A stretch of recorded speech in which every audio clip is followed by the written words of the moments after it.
নমস্কাৰ আপোনালোকক সকলোকে স্বাগতম জনাইছো KSK এডুকেট চেনেলটোলৈ আজি আমি এই ভিডিঅ'ত পাৰ্চেন্টেজ শতাংশ বিষয়ে আলোচনা কৰিম শতাংশৰ একেবাৰে বেসিক কনসেপ্টৰ পৰা আৰম্ভ কৰি কেনে আমি কেইটামান সমস্যাও সমাধান কৰিম এটা প্ৰথমতে আমি কনসেপ্টখিনি চাই লওঁ যে পাৰ্চেন্টেজ ইয়াৰে পাৰ্চেন্টেজৰ পাৰ্চেন্ট শব্দৰ অৰ্থটো কি হয় পাৰ্চেন্ট অৰ্থাৎ এশৰ ভিতৰত per 100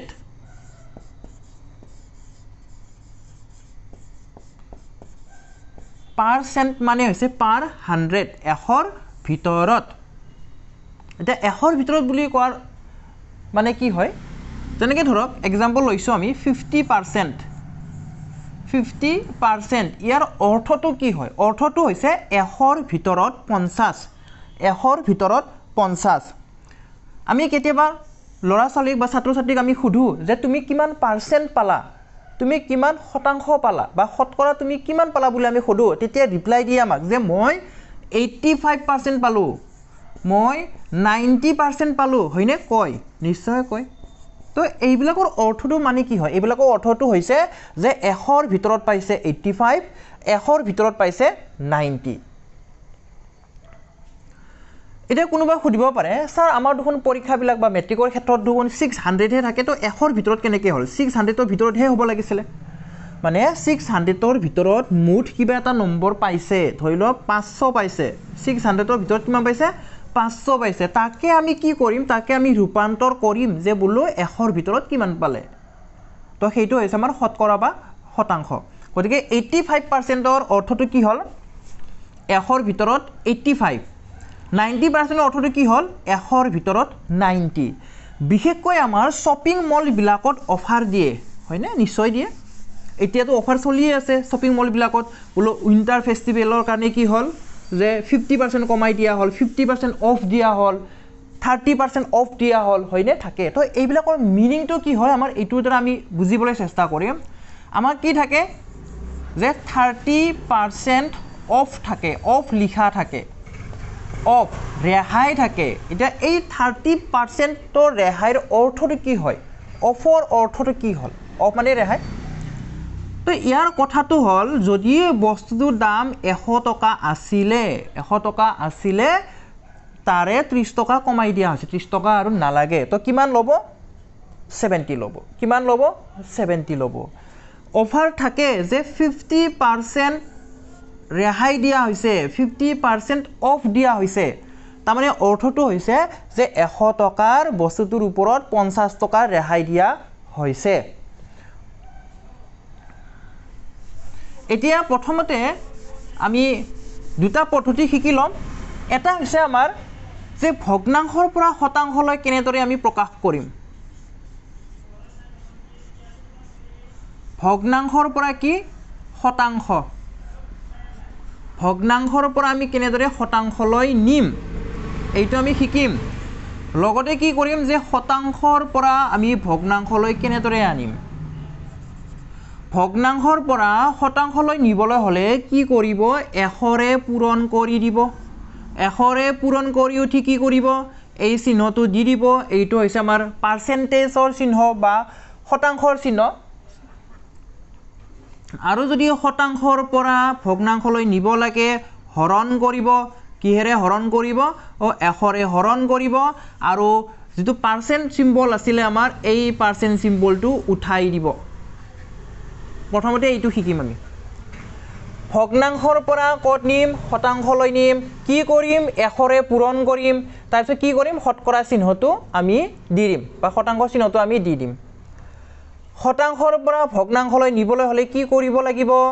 বলো এশৰে হৰণ কৰিব লাগিব আৰু শতকৰা যেটো সিম্বল আছে আমাৰ চিহ্ন আছে সেইটো উঠাই দিম আমি প্ৰথমতে ভগ্নাংশৰ পৰা শতাংশলৈ নিয়াৰ কেইটামান উদাহৰণ চাম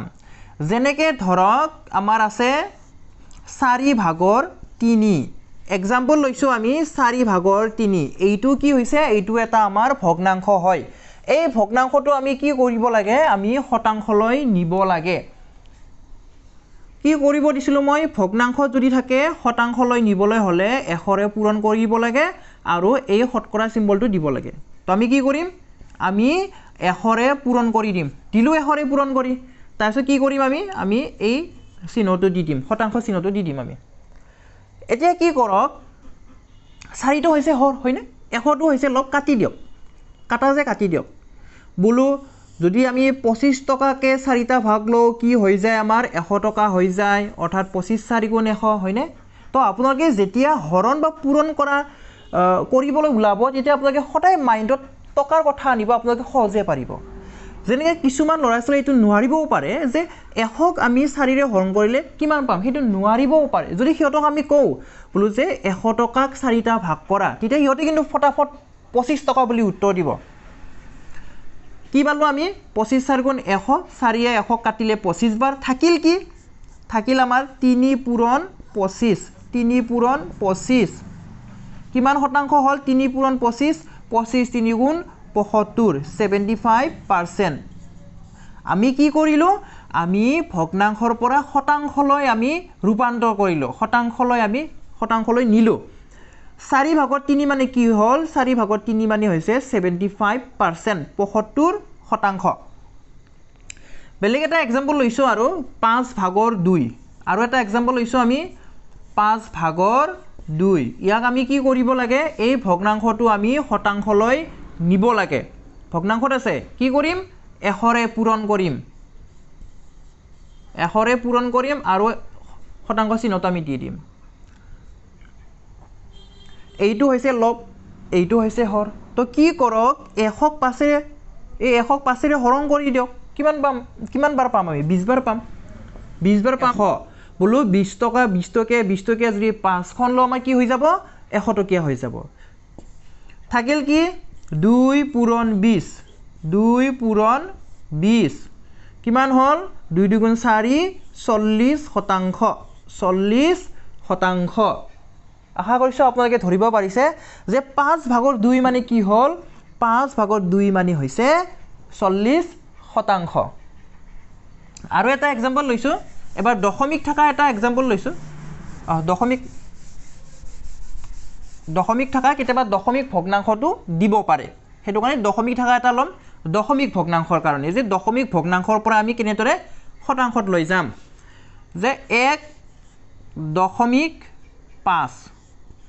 1.5 এইটো আমাৰ দশমিক ভগ্নাংশ হয় 1.5 ইয়াৰ পৰা আমি শতাংশলৈ কেনেকৈ নিম ইয়াক আমি প্ৰথমতে কি কৰিম ইয়াক আমি প্ৰথমতে ভগ্নাংশলৈ লৈ যাম কি হ'ব ভগ্নাংশত এতিয়া 10 ভাগৰ 15 কি হ'ব 10 ভাগৰ 15 এটা ভগ্নাংশ পালো আমি হয়নে ভগ্নাংশ পালো এতিয়া এই ভগ্নাংশটো আমি কেনেদৰে শতাংশলৈ নিম পূৰণ কৰি দিয়ক 100ৰে আৰু শতকৰা চিম্বলটো দি দিয়ক হয়নে 10হে কাটিব 100ক 10 বাৰ 10 গুণ 100 থাকিল কিমান আমাৰ 15 পূৰণ 10 থাকিল 15 পূৰণ কিমান থাকিল 10 থাকিল 15 10 গুণ কিমান হল 150 শতাংশ কিমান হল 150 শতাংশ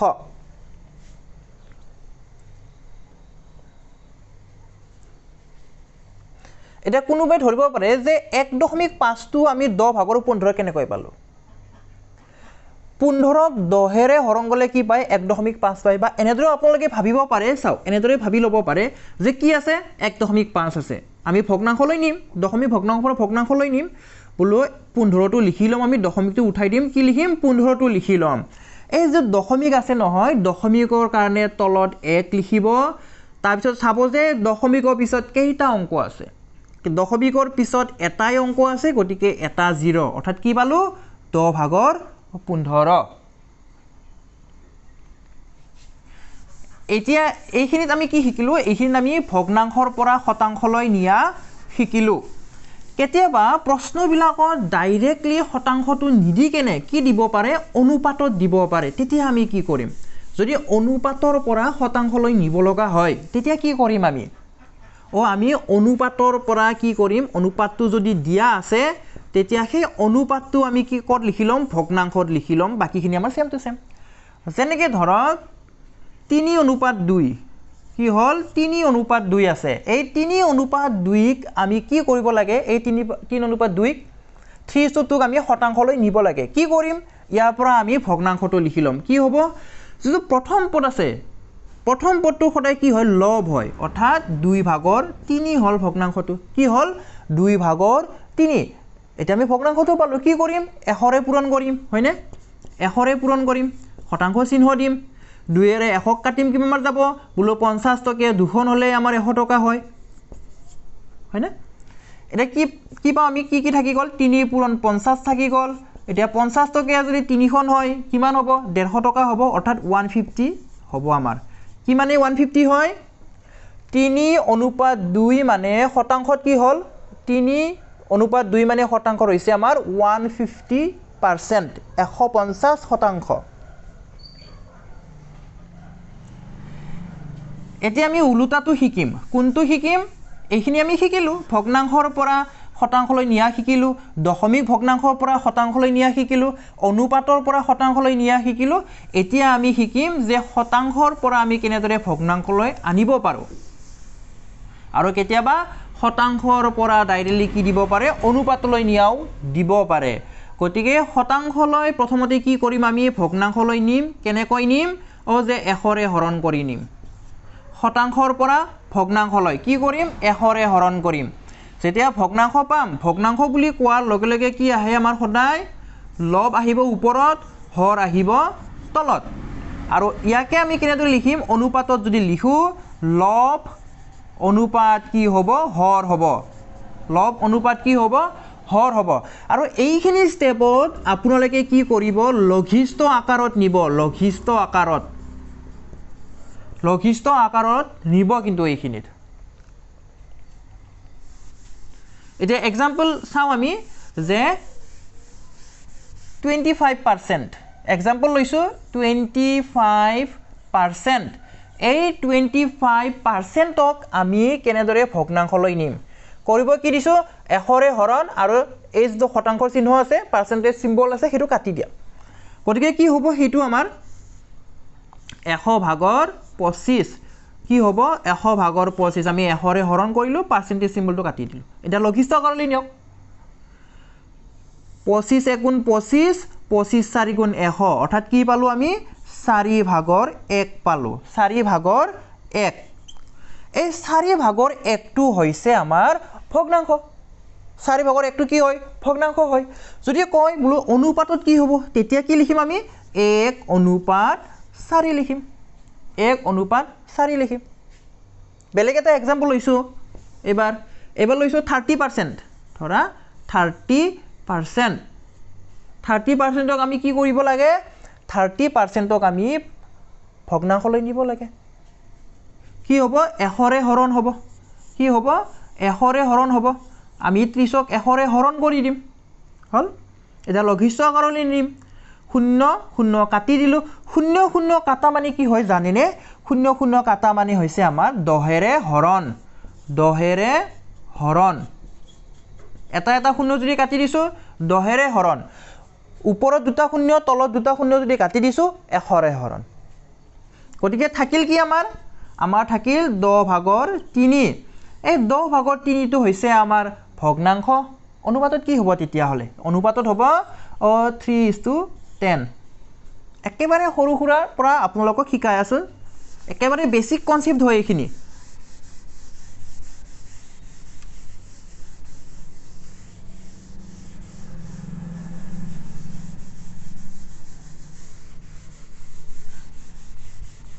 এটা দশমিক থাকা এটা লৈছো 1.5 1.5ক আমি কি কৰিব লাগে 1.5 শতাংশক আমি ভগ্নাংশলৈ নিব লাগে এবাৰ কিন্তু পাৰ্চেন্টেজ আছে দে পাৰ্চেন্টেজৰ পৰা হে ভগ্নাংশলৈ গতিকে আমি প্ৰথমতে কি কৰিম প্ৰথমতে আমি যেটো 1.5 আছে ইয়াক 100 ৰে হৰণ কৰিম তেতিয়া কি হৈ যাব আমাৰ ভগ্নাংশত আহি যাব এতিয়া চাও দশমিক আছে হয়নে দশমিকটো আমি উঠাম দশমিকটো উঠাবৰ কাৰণে আমি কি কৰিম তলে ওপৰে 10 ৰে পূৰণ কৰিম কিয় তলে ওপৰে 10 ৰে পূৰণ কৰিলো যাতে আমাৰ এই দশমিকটো উঠি যায় তেতিয়া কি হ'ব তেতিয়া ওপৰত আমাৰ কি হ'ল দশমিকটো উঠি গল তলত কি হ'ল 1000 হল তলত কি হ'ল 1000 হল এতিয়া কি কৰক সৰু কৰক লঘিষ্ঠ আকাৰলৈ নিয়ক 15 টো আমাৰ 5 ৰে বিভাজ্য হয় 3 ৰেও বিভাজ্য হয় কিন্তু 1000 টো 3 ৰে বিভাজ্য নহয় কাৰণ আমি 3 ৰে নাচাও কিহেৰে চাম 5ৰে চাম কাৰণ 15টো আমাৰ 5ৰে বিভাজ্য হয় লগতে 1000টো কি হৈ যায় আমাৰ 5ৰে বিভাজ্য হয় 5 3 গুণ 15 এতিয়া চাওক 1000ক 5ৰে কেনেকৈ হৰণ কৰিম একেবাৰে ফটাফট 10 আছে 10টো কিমান বাৰ যায় 5ৰে দুইবাৰ যায় বোলো 5 2 গুণ 10 থাকিল কেইটা শূন্য দুটা শূন্য আনি কেনে নমাই দিয়ক কিমান হল 200 ভাগৰ 3 কিমান পালো আমি উত্তৰ 200 ভাগৰ 3 200 ভাগৰ 3 মানে হৈছে 1.5 শতাংশ কি বুলি কৈছো 200 ভাগৰ 3 মানে হৈছে 1.5 শতাংশ এইটো হৈছে ভগ্নাংশত অনুপাতত নিলে কি হ'ব এতিয়া অনুপাতত যদি লৈ যাও অনুপাতত যদি নিব লগা হয় যে প্ৰশ্নত কৈছে 1.5 শতাংশক অনুপাতলৈ লিখা তেতিয়া কি হ'ব অনুপাতত 3:200 হ'ব 3 অনুপাত কি হ'ব 200 হ'ব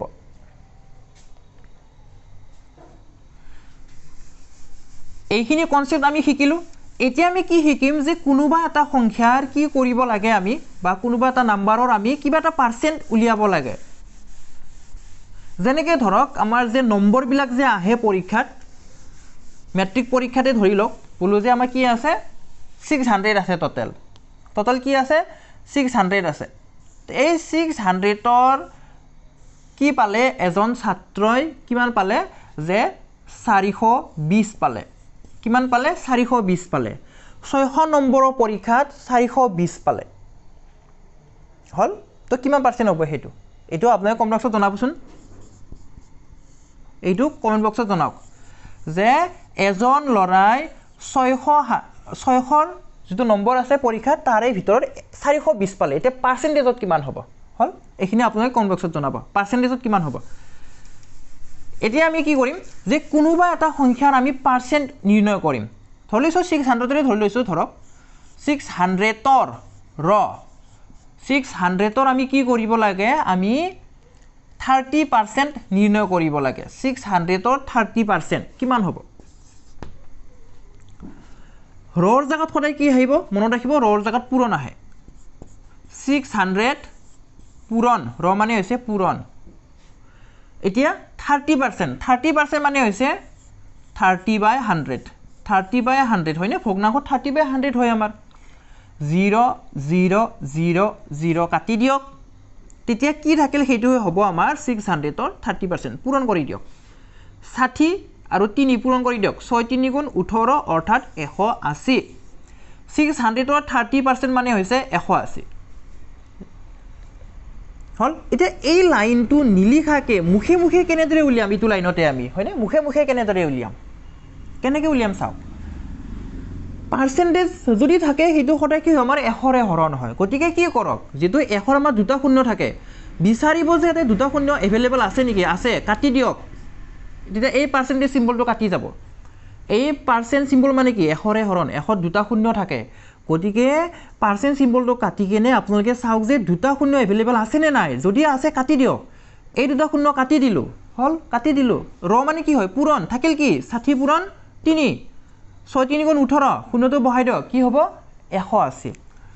600ৰ 30% মানে হৈছে 180 নেক্সট আৰু এটা এক্সাম্পল লৈছো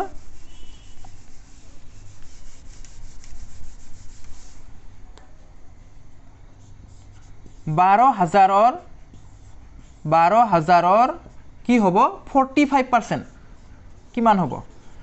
12000ৰ 45% কিমান হ'ব 12000ৰ 45% of কি হয় 12000 হয় কি হ'ব এতিয়া ৰৰ জায়গাত পূৰণ হয় হয়নে কৈছিলো কি পাৰ্সেন্ট সিম্বলটো কাটি দিয়ক আৰু চাওক যে দুটা শূন্য এভেইলেবল আছে নেকি আছে কাটি দিয়ক কাটি দিলো থাকিল কি 120 ইনটু কি থাকিল 45 পূৰণ কৰি দিয়ক যেটো পূৰণ কৰি জি পাম হেতু হ'ব আমাৰ উত্তৰটো এটা চাওক এটো শূন্য আছে নে শূন্যটো অলৰেডি বহাই থৈ দিয়ক এফালে আমাৰ 12 5 গুণ কিমান হয় 12 5 গুণ হৈছে 60 এই 12 লগত কি কৰিছো আমি 12ৰ লগত 5 টো পূৰণ কৰিছো প্ৰথমতে 12 5 গুণ হৈছে 60 60ৰ শূন্য বহিল 6 থাকিল 12 4 গুণ কিমান হয় 48 হয় 48 আৰু 6 যোগ কৰি দিয়ক কিমান হ'ব তেতিয়া আমাৰ 54 54 হ'ব হয়নে অৰ্থাৎ 5400 45% অফ 12000 মানে হৈছে 5400 এতিয়া এইটো হৈছে আমি মুখে মুখে পূৰণ কৰিছোঁ নহ'লে আপোনালোকে এনেকৈও পূৰণ কৰি চাব পাৰে 45 আৰু 120 বাৰু জিৰ'টো লাষ্টত বহাই দিম এইখিনি পূৰণ কৰি চাব পাৰে কি হ'ব 12 5 গুণ 60 6 থাকিল 12 4 গুণ 48 12 4 গুণ 48 কিমান হ'ল 8 6 14 5 540 আৰু এটা শূন্য আছিল নহয় 120 সেই শূন্যটো বহাই দিলোঁ কি হ'ল 5400 সিম্পল এতিয়া আমি কেইটামান সমস্যা সমাধান কৰিম এইখিনি আছিল আমাৰ বেসিক নলেজৰ ওপৰত যে আমি ভগ্নাংশৰ পৰা শতাংশলৈ কেনেকৈ নিম বা শতাংশৰ পৰা ভগ্নাংশলৈ কেনেকৈ নিম এইটো আছিল ইয়াৰ কনসেপ্ট এতিয়া আমি প্ৰথম প্ৰশ্নটো হাতত লম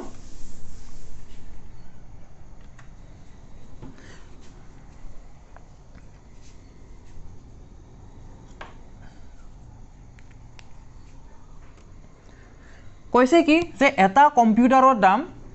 40000 টকা এটা কম্পিউটাৰৰ দাম কিমান হয় 40000 হয়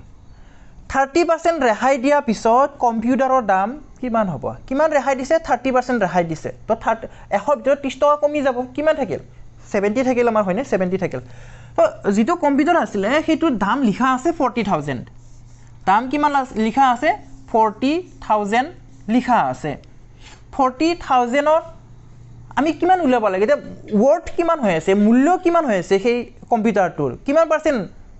30% কমি গল তো কিমান পার্সেন্ট থাকিল 70% হে আমি দিব লাগে দামটো আমি তো 30% দিব না লাগে 30% তো কমি গল দিব লাগে 70% পার্সেন্টেজ কাটি দিয়ক আমাৰ 0 বহুত কিটা अवेलेबल আছে 0 কাটি দিয়ক 0 পাৰ্সেন্ট কাটি দিয়ক সিম্বলটো আৰু 0 কাটি দিয়ক থাকিল কিমান তিনিটা 4000 or অর্থাৎ ইনটু 7 কিমান হ'ব তেতিয়া ও 4 7 গুণ 28 4 7 গুণ কিমান হল 28 হল কেইটা শূন্য আছে তিনটা শূন্য আছে অর্থাৎ 28000 কিমান হ'ব আমাৰ ৰেহাই দিয়া পিছত কম্পিউটাৰৰ দাম কিমান হ'ব 28000 रुपीस হ'ব 28000 টকা হ'ব এটা কোনোবাই অংকটো এনেকুৱা পদ্ধতিত নকৰি কেনে বেলেগ এটা পদ্ধতিটো কৰিব পাৰে কি কৰিব পাৰে বলু যে কম্পিউটাৰৰ দাম 40000 টকা হয় তাৰে 30% উলাই লওক 30% উলাই ললে কিমানখিনি ৰেহাই দিম কিমানখিনি কমি যাব সেইখিনি টকাৰ পৰিমাণটো আমি পাই যাম হয়নে গতিকে কেনেকৈ পাম চাওক 30% যদি ৰেহাই দিয়ে কিমান টকা কমি গল কমি যোৱাটো কেতিয়াবা সুধিব পাৰি যে বলু কিমান টকা কমি গল পার্সেন্টেজ কাটি দিলো 0 কাটি দিলো এটো 0 কাটি দিলো কিমান থাকিল তেতিয়া 4000 পূৰণ 3 মানে 12000 টকা কমি যাব কিমান হাজাৰ টকা কমি যাব 12000 টকা কমি যাব কমি যোৱাখিনি হৈছে 12000 টকা তো 40000 ৰ পৰা 12000 বিয়োগ কৰি দিয়ক তেতিয়া আমি আনসাৰটো পাই যাম 40000 পৰা কি কৰিব লাগে 12000 বিয়োগ কৰিব লাগে 10 ৰ পৰা 2 গলে 8 থাকিল 3 3 পৰা 2 গলে 1 গলে 2 3 পৰা 1 বিয়োগ কৰিলে 2 কিমান হল 28000 টকা উলালে আমাৰ 28000 টকা নেক্সট কোৱেশ্চনটোলৈ আগবাঢ়িম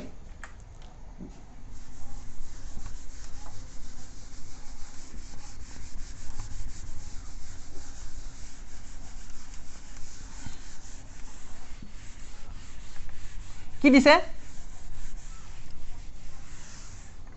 যে 20000 টকিয়া মোবাইল এটাৰ দাম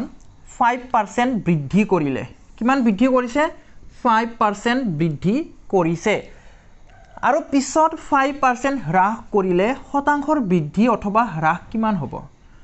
তো বস্তু এটাৰ দাম সাপোজ এইটোৰে দাম প্ৰথমতে কি কৰিছে এইটোৰ দাম লিখা আছে কিবা এটা তাৰ ওপৰত কি কৰিছে 5% বৃদ্ধি কৰিছে 5% বৃদ্ধি কৰিলে সো বৃদ্ধি কৰাৰ পিছত যিমান হ'ব সেইটোৰ ওপৰতহে 5% টো হ্ৰাস কৰিব তো কিছুমানে ভাবিব পাৰে প্ৰথমতে 5% বৃদ্ধি কৰিছে তাৰ পিছত 5% হ্ৰাস কৰিলে ডিক্ৰিজ কৰিলে থাকিল কি 0% হে হ'ব হয়নে নহয় লাভ বা লোকচান একোই নহব কোনোবাই ভাবিব পাৰে শতাংশৰ বৃদ্ধি বা হ্ৰাস কিমান হ'ব কিছুমানে 0 বুলি ভাবিব পাৰে বলু যে একে একে দিছে সেইকাৰণে 0 হৈ যাব নহয় ধৰি লৈছো যে 100 টকাৰ বস্তু এটাৰ ওপৰত কি দিছে 5% বৃদ্ধি কৰিছে 5% বৃদ্ধি কৰিলে এই বস্তুটোৰ দাম 105 টকা হৈ যাব কিমান হৈ যাব 105 টকা হৈ যাব তো ৰেহাইটো আকৌ এই 100 টকাৰ ওপৰতে নিদিয়ে ক'ত দিব ৰেহাইটো ইয়াতে দিব 5% অফ ইয়াতে হে দিব সেইকাৰণে সেম হৈ নাথাকে তো ইয়াৰ কাৰণে শৰ্ট ট্ৰিক এটা আপোনাক মই শিকাই দিম সেইটো আপোনালোকে ডাইৰেক্ট মনত ৰাখিব যদি আমাৰ মানে ইনক্ৰিজ আৰু ডিক্ৰিজ কৰা পাৰ্চেন্টেজটো যদি একে হয় কি মনত ৰাখিব a স্কয়াৰ বাই 100 যত a হৈছে আমাৰ ইনক্ৰিজ বা decrease a square by 100 percentage হ'ব আৰু এটা কথা মনত ৰাখিব সেম পাৰ্চেন্টেজৰ ক্ষেত্ৰত 5% ইনক্ৰিজ 5% ডিক্ৰিজ ইয়াৰ ক্ষেত্ৰত কেতিয়াও বৃদ্ধি নহয় ই এই এনেকুৱা বিজনেছত সদায় ঘাটাই খায় সেইকাৰণে সদায় কি হ'ব আমাৰ হ্ৰাস হ'ব ডিক্ৰিজ হ'ব লছ হ'ব সদায় লছ হ'ব সেইটো মনত ৰাখিব কেতিয়াও লাভ নহয় গতিকে কেনেকুৱা হ'ব চাও কিমান পাৰ্চেন্ট এতিয়া লছ হ'ব আমি বুজি পালো কিমান পাৰ্চেন্ট লছ হ'ব এতিয়া a মানে কি ইনক্ৰিজ অৰ ডিক্ৰিজ সেম হয় পাৰ্চেন্ট গতিকে কি হ'ব 5 square by 100 5 square by 100 percentage আহি যাব 5 স্কয়াৰ মানে হৈছে আমাৰ 25 5 স্কয়াৰ মানে কি হয় 25 হয়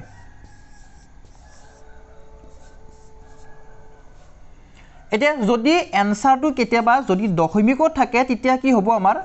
0.25% 0.25% আৰু কেতিয়াবা কি থাকিব পাৰে ভগ্নাংশত থাকিব পাৰে তেতিয়া কিমান হ'ব ভগ্নাংশত 25 গুণ 25 25 4 গুণ 100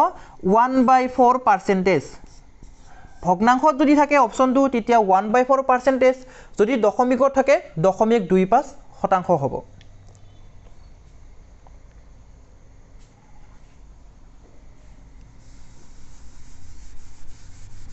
এতিয়া আহিম আমি নেক্সট প্ৰশ্নটোলৈ এটো মনত ৰাখিব আপোনালোকে এই ফৰ্মুলাটো কেতিয়া হয় যেতিয়া নেকি আমাৰ যিকোনো বস্তুৰ ওপৰত এটা পাৰ্চেন্টেজ ইনক্ৰিজ কৰিব তাৰ পিছত সেই একে সেম পাৰ্চেন্টেজৰে ডিক্ৰিজ কৰিব তেতিয়া কামত আহে নহলে আৰু বেলেগ ফৰ্মুলাও আছে যদি আপোনালোকে মনত ৰাখিব খোজে ৰাখি থব পাৰে সেইটো হৈছে plus minus x plus minus y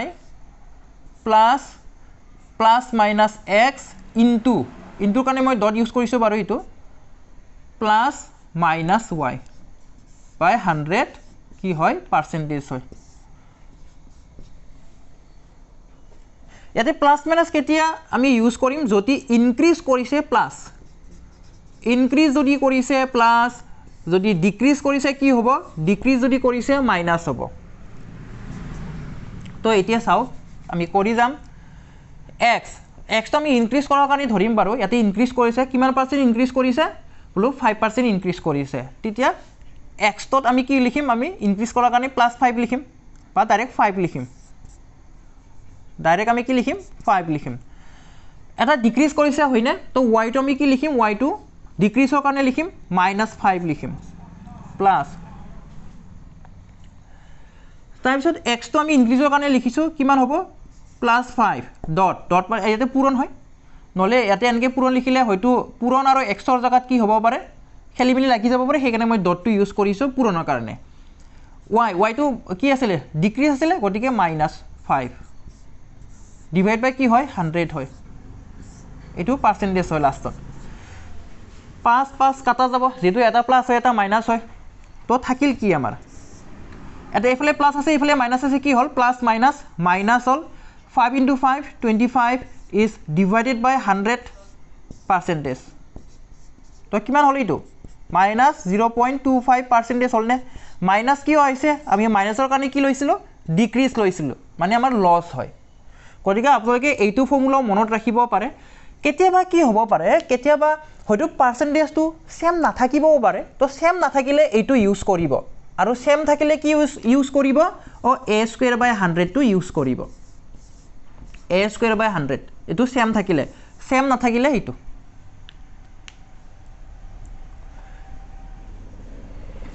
তো এই প্ৰশ্নটোৰ ক্ষেত্ৰত মই 20000 টকাটো ইউজে নহল হয়নে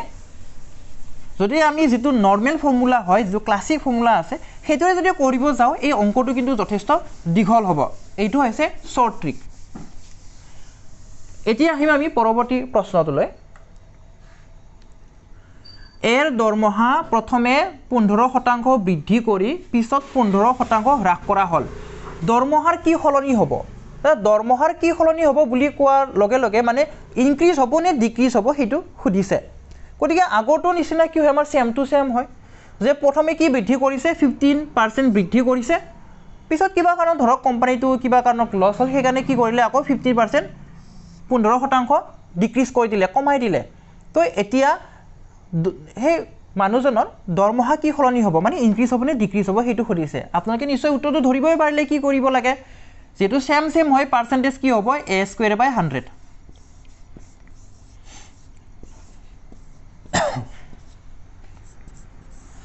এ আছে 15 কাৰণ 15% হে হৈছে বৃদ্ধি বাই হ্ৰাস গতিকে এৰ জাগাত 15 লিখিম 15²/100 15 কিমান হয় 15² মানে হৈছে 15 পূৰণ 15 15 কোন হৈছে 225 গতিকে আমি লিখিম 225 is divided by 100%. কি বুলি কৈছিলো যদি সেম পার্সেন্টেজ হয় সদায় কি হয় সদায় ডিক্রিজ হয় ইনক্রিজ তো কেতিয়াও নহয় গতিকে এটো কিমান হ'ব 2.25% ডিক্রিজ হ'ব উল্টাকে ডিক্রিজ হল কিমান শতাংশ 2.25% ডিক্রিজ হ'ব গতিকে এনেকুৱা ইনক্ৰিজ কৰি কি লাভ হয়নে আলটিমেটলি যদি ডিক্ৰিজে হয় নেক্সট কোৱেশ্চন তুলি আগবাঢ়িম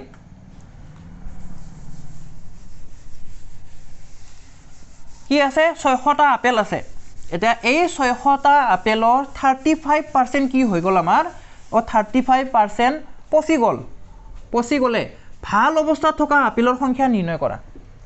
এতিয়া যেহেতু 35% পচিয়ে গৈছে তো ভাল কেইটা আছে কিমান পার্সেন্ট আছে ভাল আছে 65% ভাল কিমান আছে 65% ভাল হৈ আছে হয়নে নহয় শূন্য আছে গতিকে এই পার্সেন্টেজ শূন্য দুটা কাটি দিয়ক পার্সেন্টেজ শূন্য দুটা কাটি দিয়ক অর্থাৎ 600 ৰ আমি 65% নিৰ্ণয় কৰিম পাৰ্সেন্টেজ শূন্য দুটা কাটি দিলো থাকিল কি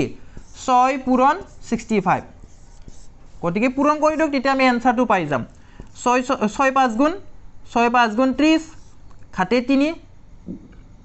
6 গুণ 37 আৰু 3 কিমান হ'ব 39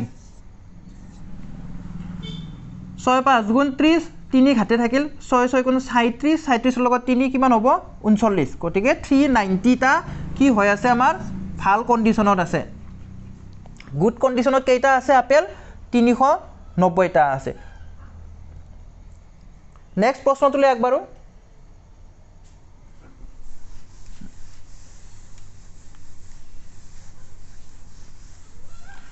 কোনো এটা সংখ্যা কি কৰিছে কোনো এটা সংখ্যাক 25% বৃদ্ধি কৰি পুৱা সংখ্যা আৰু সেই সংখ্যাটোৰ 30% হ্ৰাস কৰি পুৱা সংখ্যাৰ পাৰ্থক্য 22 হলে সংখ্যাটো হ'ব তো ইয়াতে আমি xy ধৰি কেনে নকৰো আমি অলপ বেলেগ পদ্ধতিত কৰিম xy ধৰলে কেনেকুৱা হ'ব চাওক অলপমান দীঘল হৈ যায় যে এটা সংখ্যা কি কৰিছো আমি 25 বৃদ্ধি কৰিছো ধৰি লৈছো আমাৰ সংখ্যাটো x হয় তো ইয়াৰ লগত 25% বৃদ্ধি কৰিব লাগিব 25% বৃদ্ধি কৰিব লাগিব তাৰপিছত কি পাম কিবা এটাটো পাম আমি হয়না ন বৃদ্ধি কৰিলে কিবা এটা পাম সেই সংখ্যাটোকে আকৌ কি কৰিছে 30% ডিক্ৰিজ কৰিছে ডিক্ৰিজ কৰিটো কিবা এটা পাম তাৰে মাজৰ পাৰ্থক্যটো দিছে গতিকে আমি xy এনেকে ধৰি কেনে নকৰো আমি কি কৰিম আমি নাম্বাৰ সিস্টেম যেটো নাম্বাৰ লাইন আছে আমাৰ সংখ্যা ৰেখা আছে সেই সংখ্যা ৰেখাৰ দ্বাৰা আমি উলিয়াবলৈ চেষ্টা কৰিম তেতিয়া আমাৰ সহজ হৈ যাব এইটো হৈছে আমাৰ সংখ্যা ৰেখা নাম্বাৰ লাইনটো আমাৰ ইটো হয় আৰু মাজৰ আমাৰ সংখ্যাটো আছে নিৰ্ণয় সংখ্যাটো আছে কি আছে আমি নাজানো ইয়াতে আছে এইটো হৈছে আমাৰ কি হয় এইটো হৈছে নিৰ্ণয় সংখ্যাটো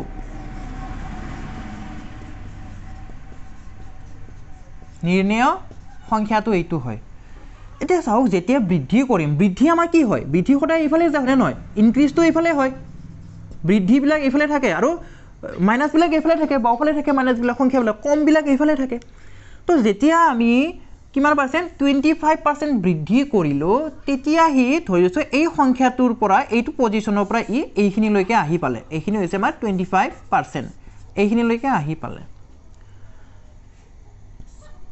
সংখ্যাটো এইটো হল এতিয়া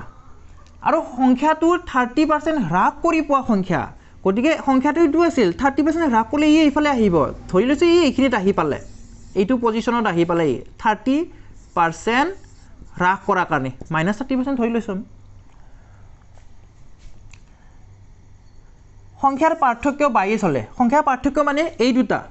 এইটো সংখ্যা আৰু এইটো সংখ্যাৰ মাজৰ পাৰ্থক্য কি হয় এইটো হৈছে মাজৰ পাৰ্থক্য কিমান হয় 22 হয় মানটো হৈছে 22 তেতিয়া হলে ইহতৰ পাৰ্সেন্টেজৰ ক্ষেত্ৰত কি মানে পাৰ্থক্য হ'ব -30% -25% কিমান হ'ব পাৰ্থক্যটো 55% হ'ব পাৰ্থক্য কিমান হ'ব 55% যিয়ে নেকি কা খুচাই আছে যিয়ে নেকি কাৰ মান হয় 22 হয় মানটো হৈছে 22 মানটো কিমান হয় 22 হয় এতিয়া নিৰ্ণয় সংখ্যা মানে কি হয় সদায় 100% হয় সদায় কি হয় 100% হয় নিৰ্ণয় সংখ্যা মানে কি হয় 100% হয় 55% জন মান যদি 22 হয় এতিয়া 55% কেনেকৈ পালো এই যে পাৰ্থক্য আমি নিৰ্ণয় কৰিছো সংখ্যাটো ইটো ইনক্ৰিজ কৰিছো 25% সেইকাৰণে ইয়াতে আহি পালে সংখ্যাটো বেছি হ'ল কিমান বেছি হ'ল কি হ'ল আমি নাজানো কাৰণ আমি এনেকৈ কৰিবলৈ চেষ্টা কৰিছো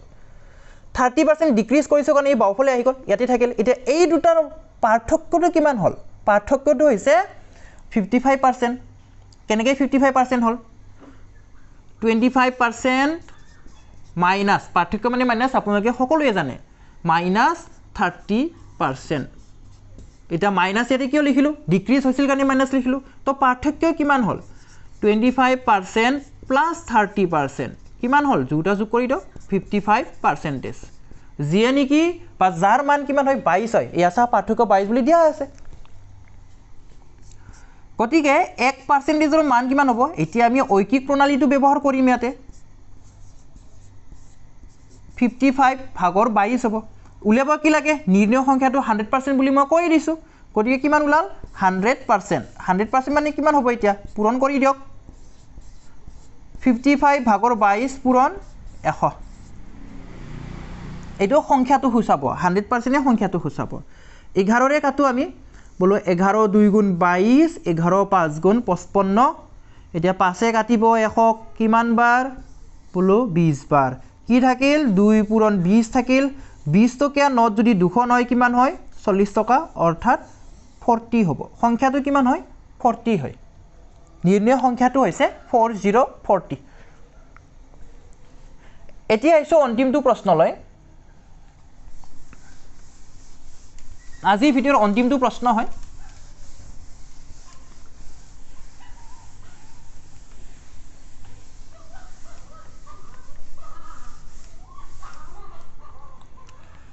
$35% of 500 42% of 500 ইয়াতে প্লাস চিহ্নটো ৰৈ গৈছে অসমে ঠিকে আছে 535% যোগ 542% কি হ'ব তো এনেকুৱা ক্ষেত্ৰত চাওক পার্সেন্টেজ 00 কাটি দিলো পার্সেন্টেজ 00 কাটি দিলো পার্সেন্টেজ 00 কাটি দিলো তেতিয়া কিমান হ'ব চাওক কিমান থাকিল আমাৰ তেতিয়া 5 পূৰণ 35 যোগটো তলতে লিখিম দিয়ক যোগ কিমান থাকিল 5 পূৰণ 42 থাকিল কৰক এতিয়া এই দুটা কিমান হ'ব 5 5 গুণ 25 2 ঘাটে থাকিল 5 3 গুণ 15 2 লগত 17 এফালে কিমান হ'ব 5 2 গুণ 10 ঘাটে 1 5 4 গুণ 20 21 এই দুটা যোগ কৰি দিয়ক তেতিয়া আমি आंसर পাই যাম 5 8 3 385 option B is the right answer option B is the right answer কিছুমানে আকৌ কেনেকৈ কৰিব পাৰে জানেনে ও ইয়াতো 500 আছে ইয়াতো 500 আছে 500 কমন লৈ লব 500 কমন লৈ কেনে এই দুটা প্লাস কৰিব এই দুটা প্লাস কৰিলে কিমান হ'ব আমাৰ তেতিয়া কিমান হ'ব প্লাস কৰিলে 5 7 77% কিহৰ 500 ৰ পূৰণ হ'ব 500 ৰ 77% 0% কাটা যাব 0% কাটা যাব তেতিয়া কিমান হ'ব 5 7 গুণ 35 3 থাকিল 5 7 গুণ 35 3 লগত 385 আপুনি জেনেকে নকৰে কিয় উপায়টো কি হয় বিভিন্ন ধৰণৰ উপায় আছে কৰাৰ তো আমাৰ এনসাৰটো 385 এ উলাব আশা কৰিছো আপোনালোকে কিছু অলপ হলিও শিকিলে আজিৰ ভিডিওটো আমি ইমানতে সামৰণি মাৰিম আপোনালোকে ভিডিওটো লাইক কৰিব বন্ধুবৰ্গৰ সৈতে শেয়াৰ কৰিব আৰু যদি আমাৰ চেনেলটো এতিয়ালৈকে সাবস্ক্ৰাইব কৰা নাই সাবস্ক্ৰাইব কৰি লব ভিডিওটো শেষলৈ চোৱাৰ বাবে ধন্যবাদ